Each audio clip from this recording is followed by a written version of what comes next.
নমস্কার, আমার আরও একটি মিনি ব্লগে তোমাদেরকে অনেক অনেক স্বাগতম। তো আজ আমি যাচ্ছি আমার মামার বাড়ি। যদিও ভিডিওটা অনেক দিন আগেকার, কিন্তু আমি এডিট করার কারণে ছাড়তে পারিনি।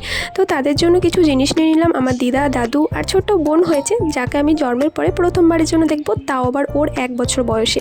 তো দেখো, আমি কিন্তু পুরো রেডি, আর আমি অপেক্ষা করছি মাদের জন্য।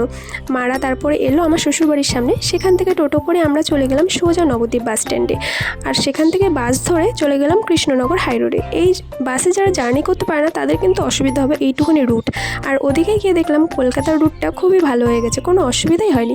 আর মাঝখানে আমাদের খিদে পেয়ে গেছিলো, মুড়ি খেয়ে নিয়েছিলাম। আর ওই যে পিছনে সাইকেল করে আসছে, ওটা আমার মামা। তো মামা আমাদেরকে নেওয়ার জন্য দাঁড়িয়েছিল জাগুলিতে। আর এই যে গিয়ে বোনের সাথে একটু খেলাধুলা করলাম।